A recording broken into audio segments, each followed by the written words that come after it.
Thanks for downloading a 3CR podcast. 3CR is an independent community radio station based in Melbourne, Australia. We need your financial support to keep going. Go to www.3cr.org.au for more information and to donate online. Now stay tuned for your 3CR podcast. Evil minds that plot destruction, sorcerer of death's construction, in the fields of bodies burning, as the war machine keeps turning, death and hatred to mankind, poisoning their brainwashed mind. Welcome to the Anarchist World this week, broadcast across Australia on the National Community Radio Satellite. Listen to the Anarchist World this week, Australia's sacred cow slaughterhouse. Listen to analysis of local, national, international events. Listen to analysis you'll never hear anywhere else.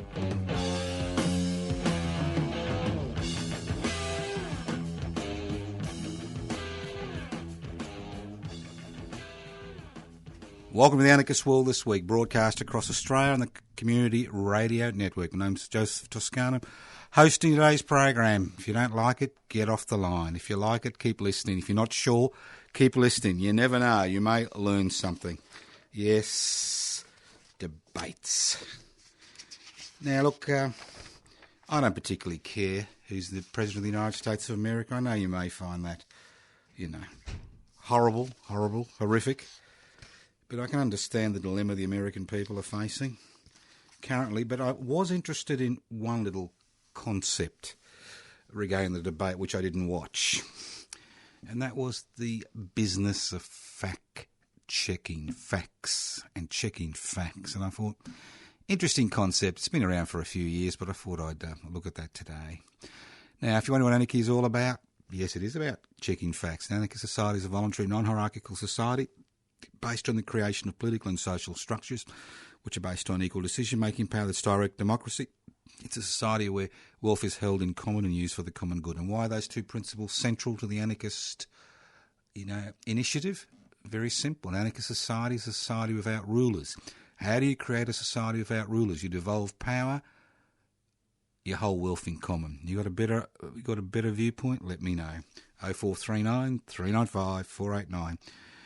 anarchistage@yahoo.com, or you can even write to me at Post Office Box 20, Parkville 30552. Fact-checking. Fascinating, isn't it?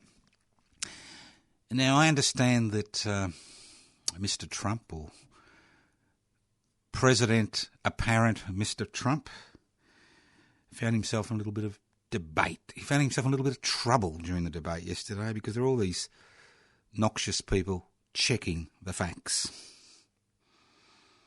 I thought to myself, when have facts become such a crucial issue in discussion, political debate, social interaction? When have facts become so important? Because if you look at the history of this country, facts really are a disposable extra. And what I may do today is I may take a jaunt with you through the history of Australia. Checking facts. Checking facts which are accepted as gospel truth. Checking facts which are accepted as the foundation stones of the nation state, the sovereign nation state of Australia. Because I think it's important that, we kind of look at this because it's obvious Mr. Trump has his own reality, and he's obviously been a reality show star. He has his own reality, which he deals with, and facts are kind of a disposable extra. And when you listen to Madam Clinton, to a lesser degree, facts aren't that important.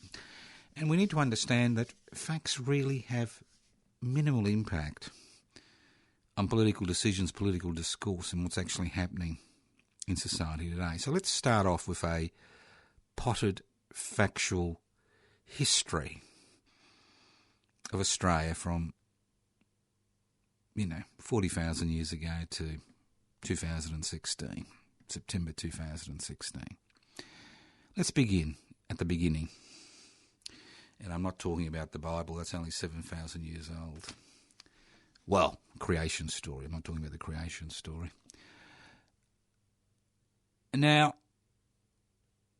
we were told, as young people,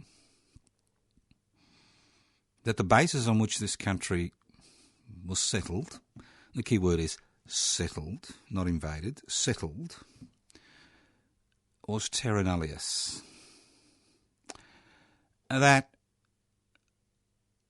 Indigenous people who had lived here for over 40,000 years had no rights to land in law because they didn't exist. They had no association with the land. Didn't exist. Legal fiction. Legal fiction. So when in 76, I could be wrong, could have been 1770, when Captain Cook claimed Australia for the British monarchy, he claimed it on the basis that this land was not settled. And when the first convicts were transported here on the 26th of January 1788 to Port Jackson, it was on the basis of terra nullius.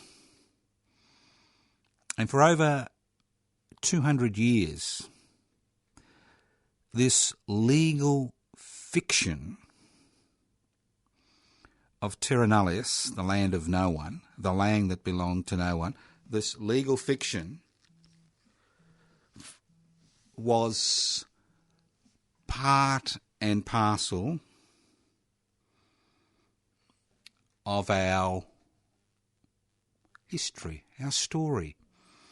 And it regulated the relationship between Indigenous and non-Indigenous Australians. And it wasn't until 1992 when Eddie Mabo, after a 10-year battle, won his High Court case, which saw terra nullius being buried and the concept of native title come into the legislative framework, that this fact became a fact.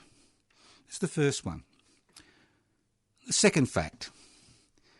Now, even up to a few years ago, there are many, many, many, many people around the globe, not around the globe, around Australia, many people around Australia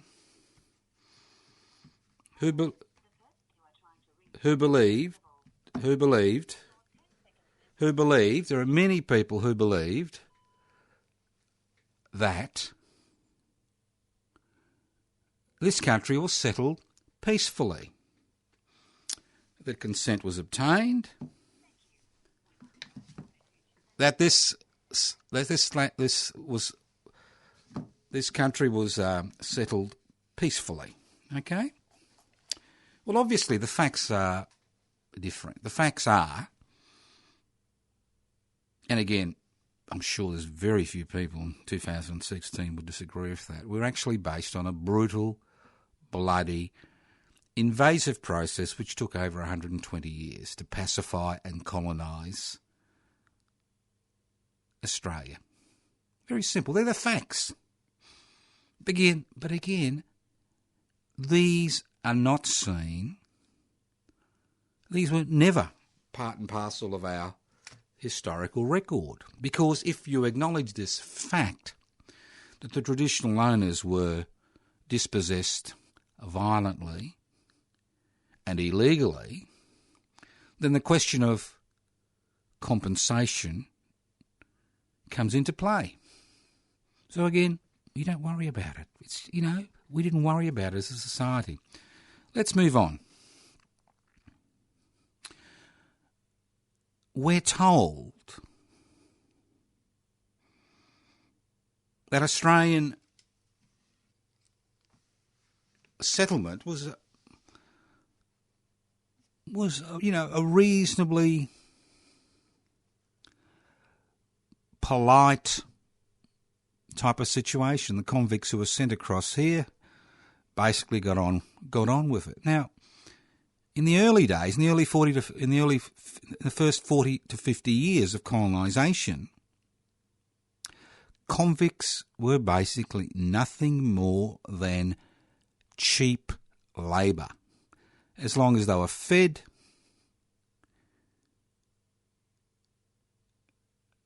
they were, that was their role. They were cheap labour. There were no such things as labour laws. That was the fact. And if you look at the early colonial history, not just in terms of the relationship with Indigenous Australians, but the relationship between the British military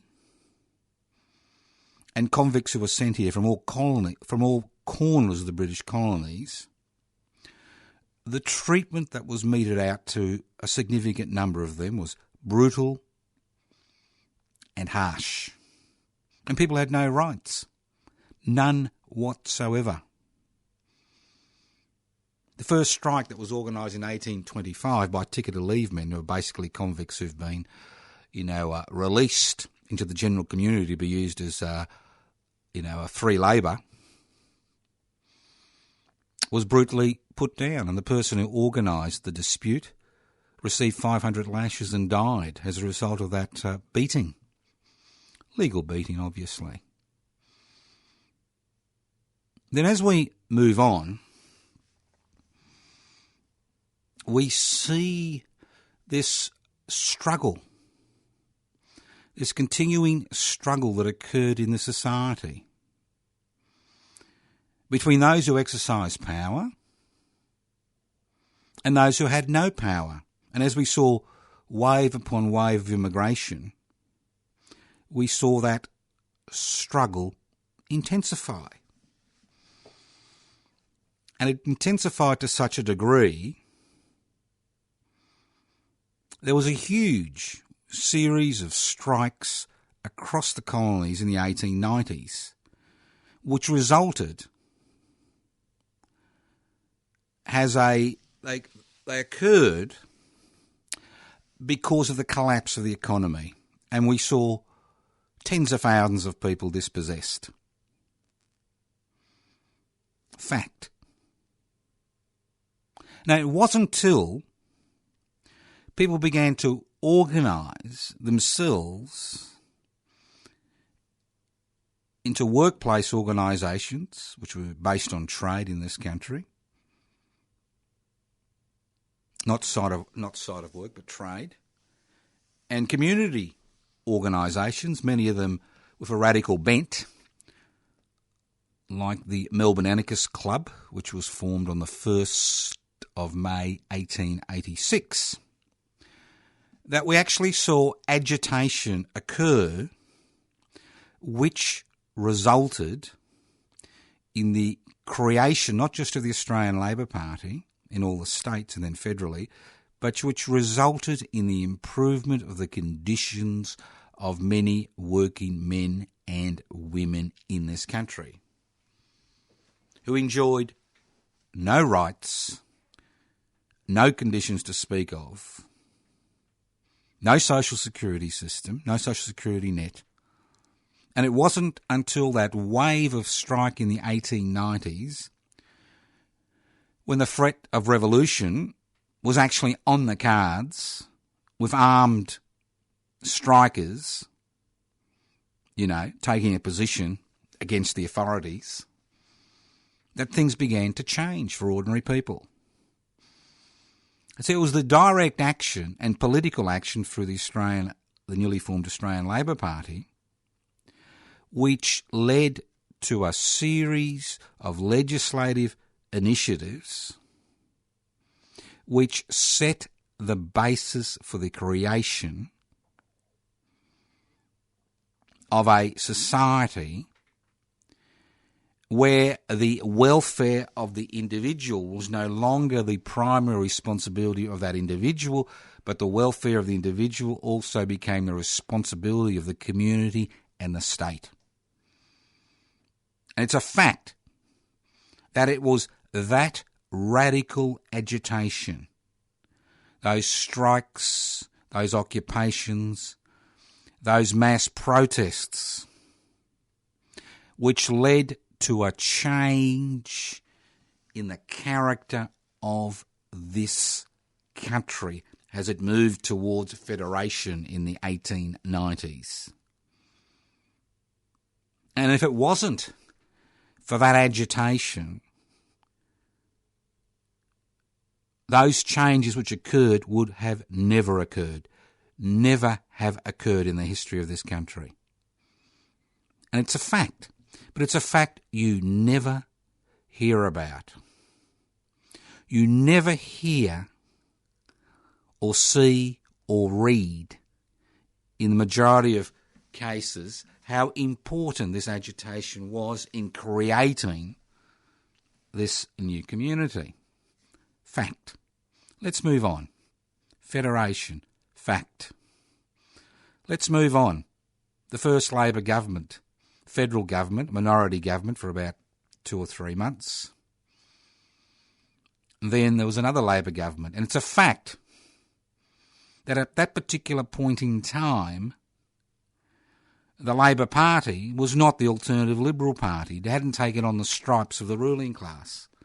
It was a fact that it was a party which attempted to look after the interests of the people who it represented, working people in this country. And one of the first pieces of legislation which occurred was legislation which created the Commonwealth Bank. And why was the Commonwealth Bank created? It was created because privately owned banks which existed at the beginning of the 20th century did not lend money to working people, to buy homes, to start businesses. They did not lend money. It was only through the creation of a state-owned, government-guaranteed bank that this occurred and the economic fortunes of people began to change. Fact. Let's move on to World War I. Now, those of you who have survived the hysteria surrounding the centenary of the Gallipoli landing and other events which occurred during World War I would be forgiven for thinking that Australia was a united nation during 1914 to 1918. Nothing could be further from the truth. There are significant sections of Australian society who understood that World War I was basically a dirty little trade war fought by workers at either end of a bayonet for the glory of God, King and country. Not everybody volunteered. Of the 400,000 Australian men who volunteered, 62,000 died on the European killing fields, and another 60,000 died of their wounds within 10 years of returning home. So you've got almost 35%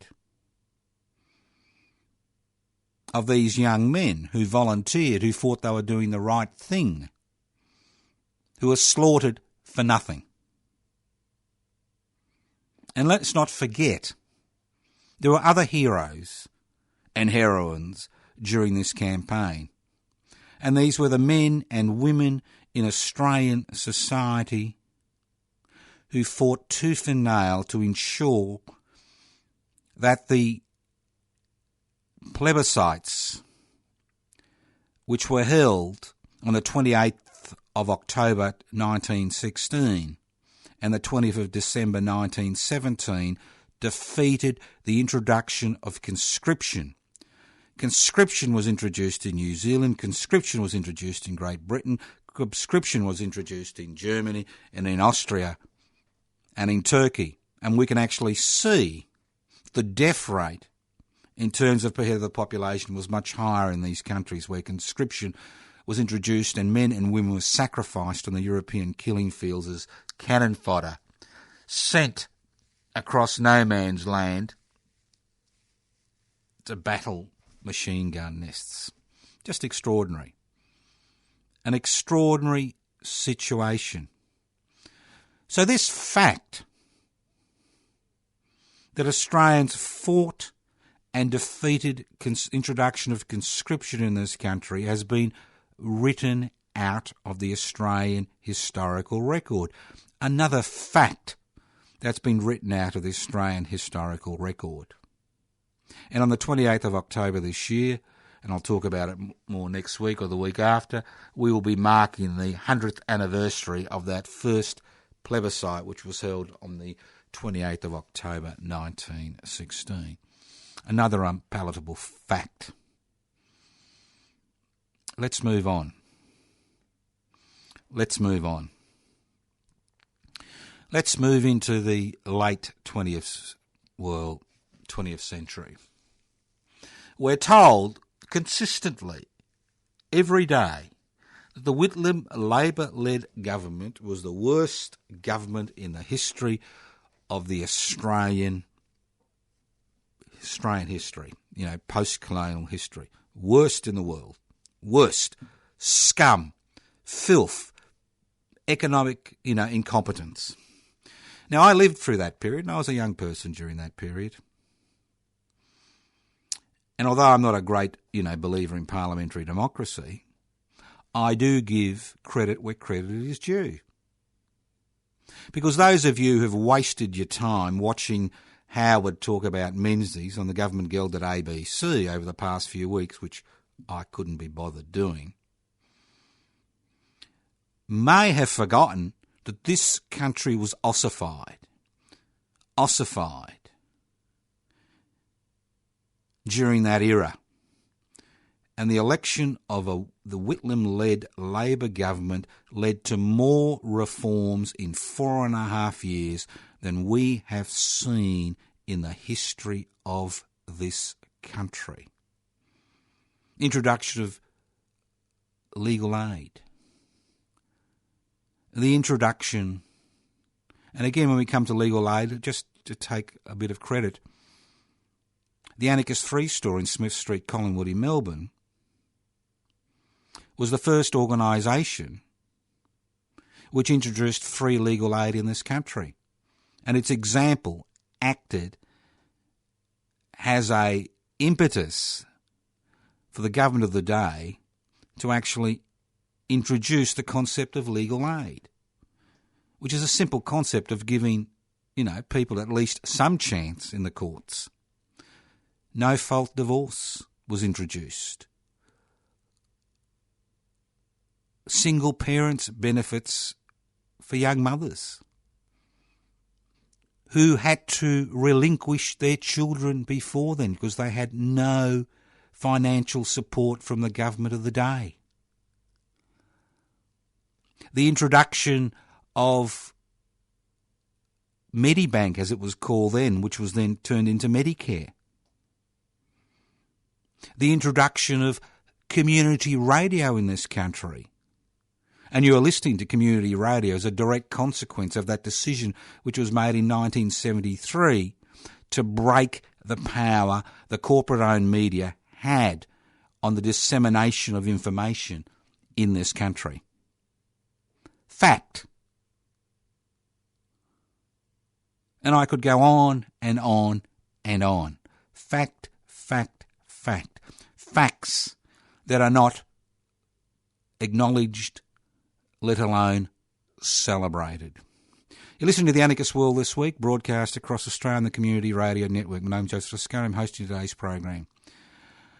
If you'd like to telephone me, 0439 395 489. Leave a message. I'll get back to you within 24 hours. Can't get back to you straight away.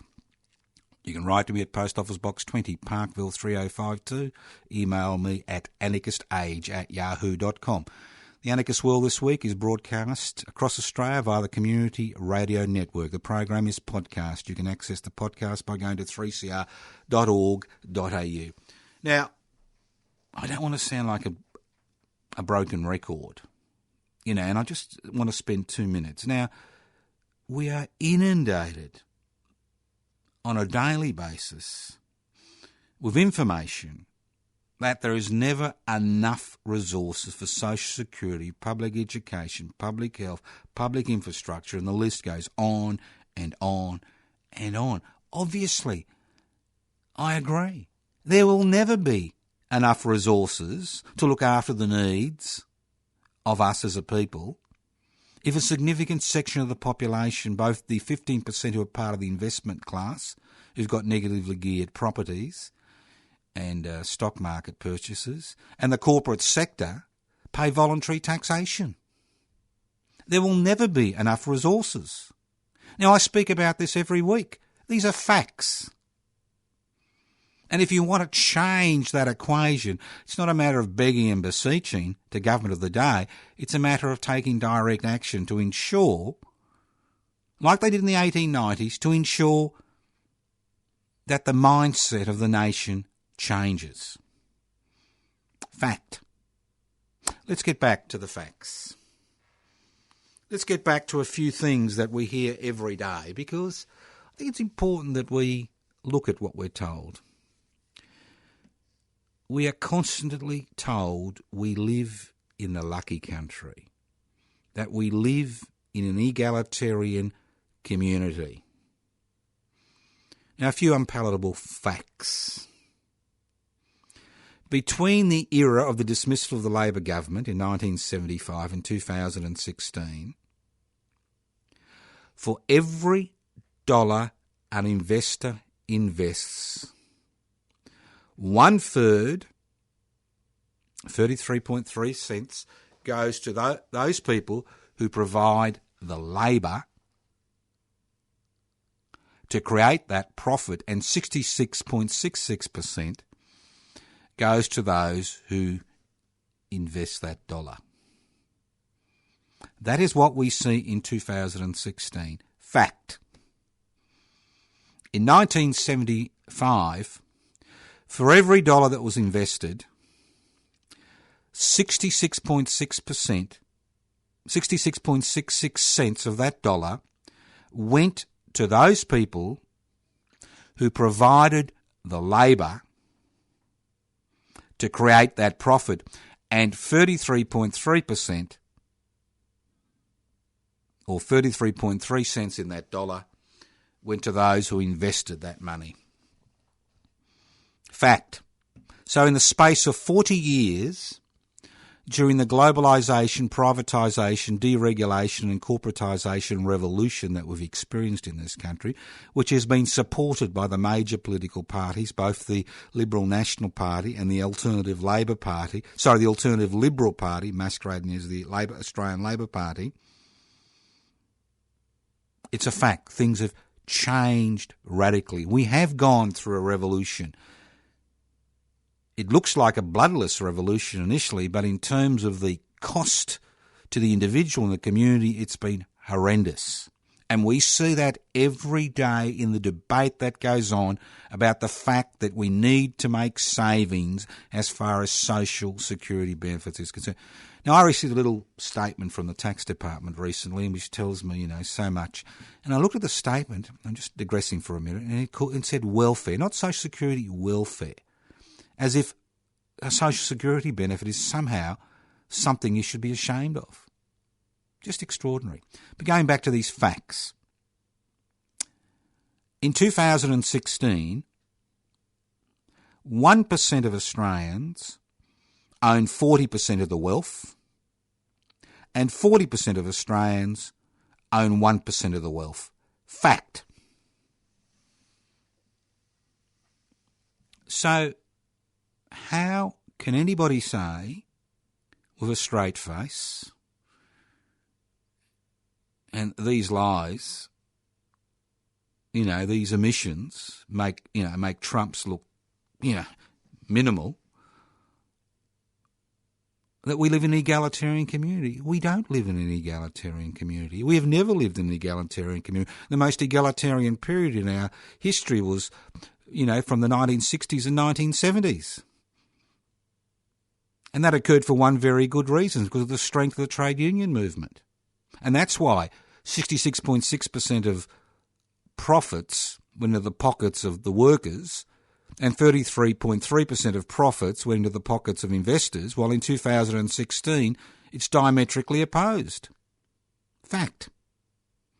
F-A-C-T. Fact. We don't live in an egalitarian community. Anybody who says we live in an egalitarian community is a liar. Let's move on. We live in the land of opportunity. We all have the same opportunities in life. We just need to grab them. And we can all have a satisfying, stable, secure, happy existence. We're told this is the fact. We don't talk about being an egalitarian community in 2016 because everybody knows it's a load of crap. But we do talk about the land of opportunity, that we all have equal opportunity. Well, we don't have equal opportunity. We don't have equal opportunity. How can somebody who is born to parents who rely on social security benefits to survive, whether it's because they're unemployed or single parents or on a disability support pension, how can we say that somebody who is born in that situation, who then has to navigate through an underfunded, under-resourced public education system and then move into a tertiary education system and be saddled with a HECS debt for the rest of their existence, has the same opportunity in life as somebody who is born in a family that can afford the best in life, put them through private education, and then pay for their tertiary education. Of course there's no equality of opportunity. And it's all very well for the government to say that it's a job that gives you opportunity. The fact is that in 21st century Australia, that most work is part-time, it's insecure, poorly paid, and when you're trying to meet your commitments in terms of paying rent or a mortgage in a housing market which is extremely difficult to enter, in a period where wages are relatively fixed, and at the same time, pay all your other bills, it becomes increasingly difficult to survive. Increasingly difficult. That's the reality we face every day. That's the reality we all face. Well, not all of us, some of us. Not everybody faces that reality, but some of us do. That's the reality. So, it's not a fact that we live in a land of equal opportunity. We don't live in a land of equal opportunity. Anybody who says we do is a liar. Simple. All right, let's move on.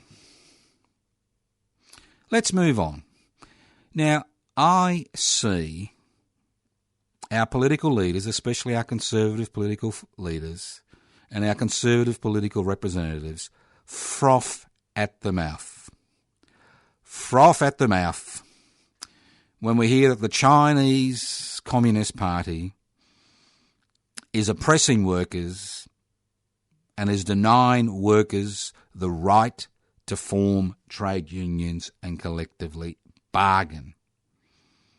And we're told that we have the freedom to strike in Australia.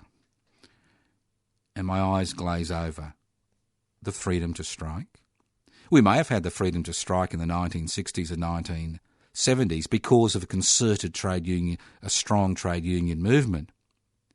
But over the last 40 years, we have seen the introduction of legislation which has made it almost a criminal offence to be a trade unionist in this country, which has made it a criminal offence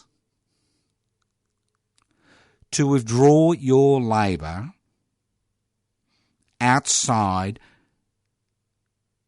an enterprise bargaining agreement, which makes it a terrorist offence to occupy a workplace with a possible 25-year prison sentence hanging over your head, which denies workers the ability, which reduces workers to the status of having less rights, legal rights, than somebody who's been charged with importing 100 kilograms of cocaine who can say no comment, while a trade unionist can be dragged to a secret meeting, and if they inform anybody about it and refuse to cooperate, can be jailed.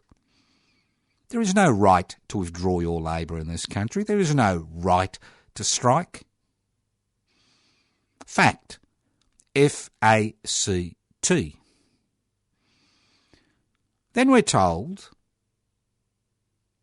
that we live in a democratic society, that we live in a society where the people elect representatives who make laws to look after our needs. Democracy. And democracy is such a valued concept in this country that it is illegal not to participate in the parliamentary system. It is illegal not to vote. And I can talk about that, having been through the courts for the last year regarding this particular question. Interesting. So what is democracy? What is democracy 2016 style? What is it? What exactly is it, and why are so many people disillusioned with the concept of rule by the people for the people? Because what we have is a rudimentary form of democracy. It's democracy in name only. It's simple. You are forced by legislation to elect representatives to make decisions for you for the next 3 years. And they can promise you anything, and once they're in Parliament, they don't have to follow through on one of their promises. And all you can do is wait for another 3 years and put your faith in another batch of representatives to do the right thing by you. And to make matters worse, real power in this country doesn't lie in Parliament. That power has been usurped by that small section of society that owns the means of production, distribution, exchange and communication, who ultimately determine the type of legislation which goes through Parliament. Think about it. Why should 26 million people living on a continent not be able to have their basic needs met if we lived in a democracy where our representatives were able to pass legislation to ensure the corporate sector paid their fair share of taxation? Simple. So we don't live in a democratic society. I don't know what you'd call it. Maybe you'd call it a corpocracy, but it's not a democratic society. It's far from a democratic society.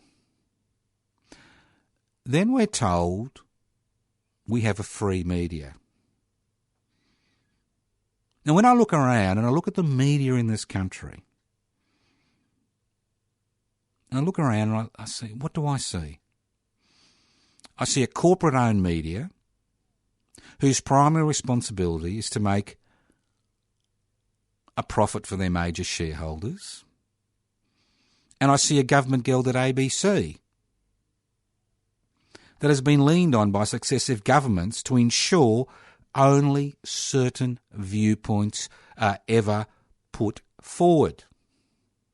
And when you move to the World Wide Web, what you see is narrowcasting. What you see is people finding resources which somehow reinforce their prejudices. So do we have freedom of speech? Of course we don't have freedom of speech. There is no constitutional protection for freedom of speech. The only freedom of speech we have constitutionally in this country is the right to express our opinions during a federal election campaign. An implied freedom of speech, which are restricted to a federal election campaign.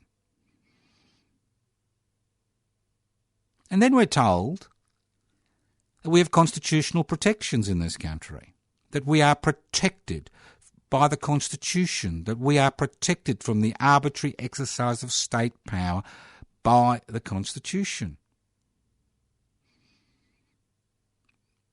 And the Australian Constitution is essentially a document which regulates the relationship between the central government and the states. Fact. There are no constitutional protection apart from the constitutional protection to freedom of religion. If you're a Muslim, practicing Muslim in this country today, you may think you don't have that actual freedom of religion. That's it. There was no arbitrary exercise, no protection for the individual from the arbitrary exercise of state power, and that's why every year we see more and more draconian legislation which is put in place in order to protect our so-called rights.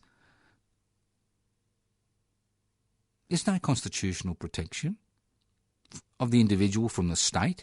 And if we look at the fate of asylum seekers, you can see what you can legally do to them, because what's happening to them is legal. Legal. Fact. So, there are a lot of unpalatable facts in this country. And the most unpalatable fact in this country is that we, as a nation, we as a people, we as individuals, we as parts of a community, have forgotten the basic lesson of life. And that basic lesson of life is that every right we enjoy today is a product of struggle. It was not given to us on high. It never was.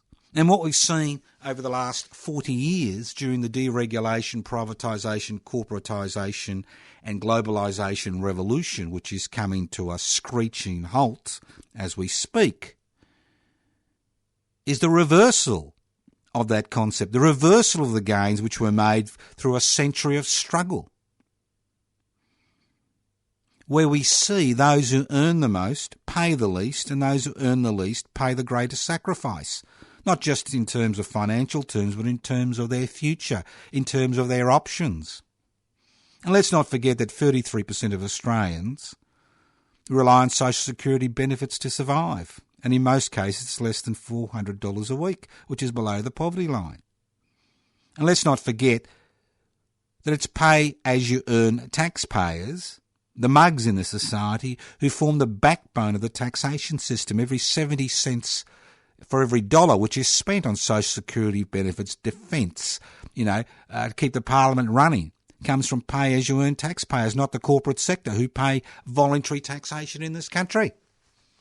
Fact. Now, if you don't believe me, look, I'm happy to talk to you. I'm on a number of radio programs. Another program I do is called Talk Back with Attitude, Community Radio 3CR. Between 9:30 and 10:30 every Thursday morning. Give me a ring. 03 419 0155. Happy to debate it with you. Fact. But the fact is that as a society, we have been moulded into carping, complaining consumers. We are no longer active citizens who have rights and responsibilities in law. We are carping, complaining consumers. And that's what we have been moulded into, because we expect that by working up the right channels, things will change. Things won't change by working up the right channels. If they would have occurred years ago. And our historical journey, where we've been looking for facts, highlights the fact that it's through direct action and through struggle, and to a lesser degree through political action, that change occurs. And that when we vacate that space and are browbeaten by legislation and allow these inequalities to persist and fester and grow, that things deteriorate for the majority of the population. Listen to the Anarchist World This Week, broadcast across Australia on the Community Radio Network. I've been fact-checking today. Fact-checking. Now, a few things. Look, if you want to do something. Some people say, I'm too old, I'm too young, I'm too tired, I'm too cynical, you can't fight City Hall, nothing can change. Well, something you can do which is very simple, it doesn't cost you anything, and it does make you part of a potential, and the key word is potential political social movement, is join public interests before corporate interests. Now, we would like to register as a federal political party for the next 6 to 9 months, but in order to register, we need 550 people on the electoral roll. Because, it's funny, isn't it? You can be an Australian citizen who's not on the electoral roll, but you can't, your name can't be used to register a political party. It's only those people who are on the electoral roll you can use to register a political party. So, whether you are or you aren't on the electoral roll, we're interested in membership. You're sick and tired of listening every day for people saying to you, there's not enough money for Social Security, there's not enough money for public education, there's not enough money for this, there's not enough money for that, you're going to have to suffer, blah, blah, blah, blah, blah, blah, blah, blah, blah, blah, blah, while you see the rich are getting richer and those who exercise power getting more powerful, and you're seeing what few rights you have been whittled away through a legislative framework, both at the local, state and federal level. Well, then now's the time to join public interest before corporate interests. You can do it a number of ways. You can download the application form from PIBCI, PIBCI.net.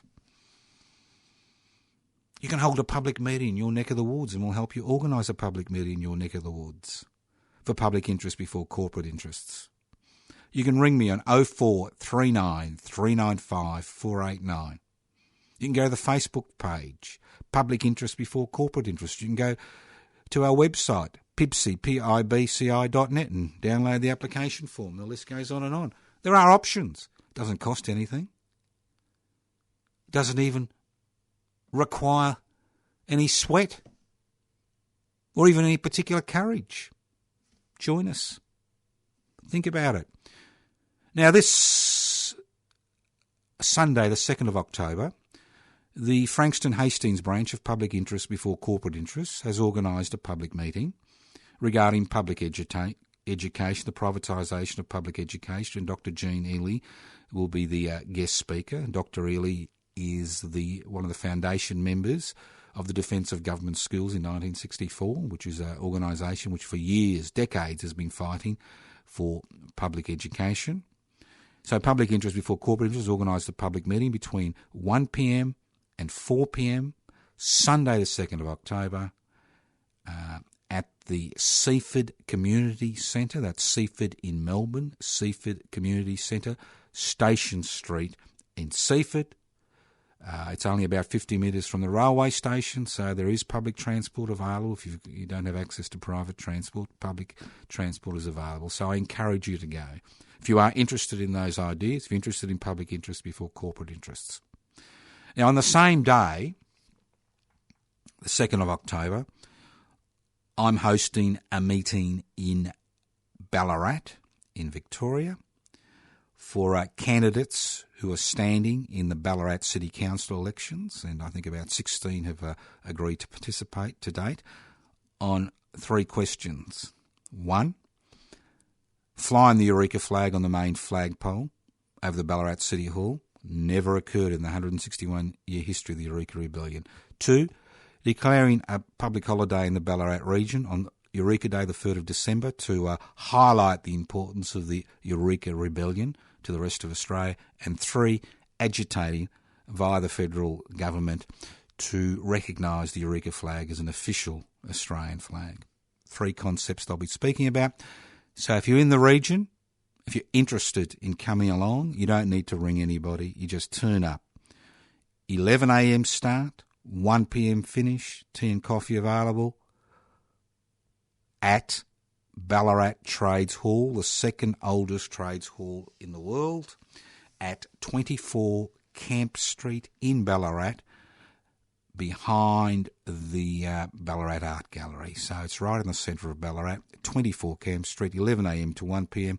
We'll have at least 16 candidates there. It's interesting that of the, I think, 27 candidates that are standing, it's 27-28, that every member of the Ballarat City Council is restanding. The whole 9 of them are restanding. And currently, and hopefully it'll change, of those 9 members, only 2 have actually agreed to attend the candidates' public meeting on the day regarding those questions, because obviously the Ballarat City Council has been the preserve of conservative and elements, not just in the last election, but for many, many, many decades. The people of Ballarat, especially representatives, have had a very interesting attitude to the Ballarat Rebellion. They're happy to make a buck and happy to use the symbols of the Ballarat Revolution,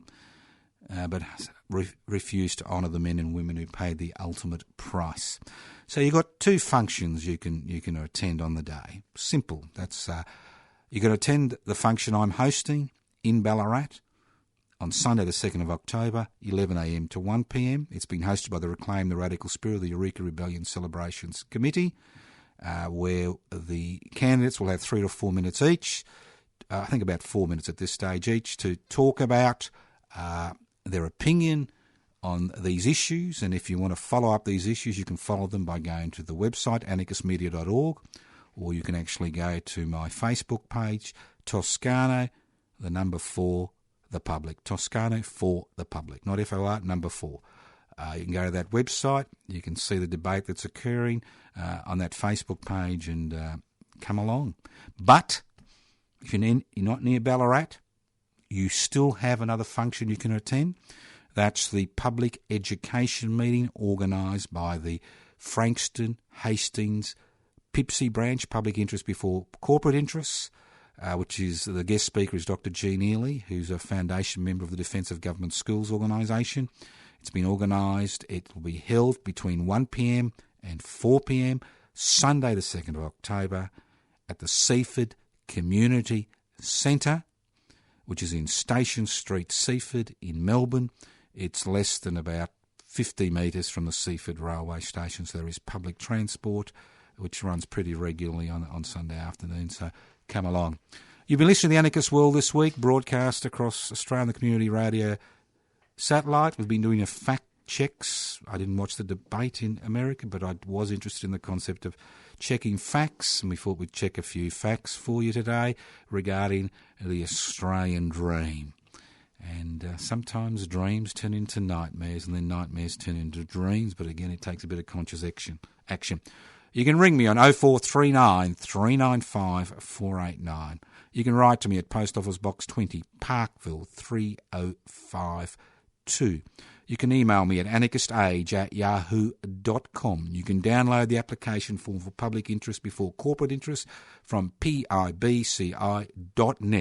Don't forget the meeting at Seaford Community Centre regarding public education, hosted by Frankston Hastings branch of Pipsey, and the same day the meeting in Ballarat. You can go to the web page pipsey.net, anarchistmedia.org, or my Facebook page Toscano for the public.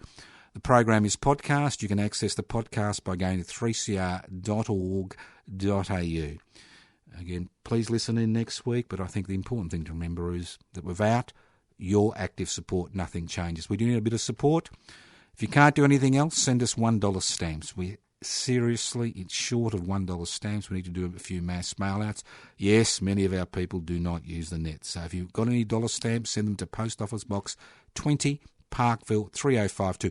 And remember that if you're in the city of Melbourne, in the CBD, go and visit the Tunnerminnerway Mulbohina Monument, which is the corner of Franklin and Victoria Street, opposite the old city jail. Put some flowers on the monument. Put some flowers. Make it a living monument. Listen in to the Anarchist World this week on your local community radio station via the Community Radio Network next week. Evil minds that plot destruction, sorcerer of death's construction. An analysis you'll never hear anywhere else. Anarchist World this week. Australia's sacred cow slaughterhouse. 10 a.m. every Wednesday. Listen to the Anarchist World this week for an up-to-date analysis of local, national and international events. Poisoning their brainwashed minds. Oh, Lord, yeah.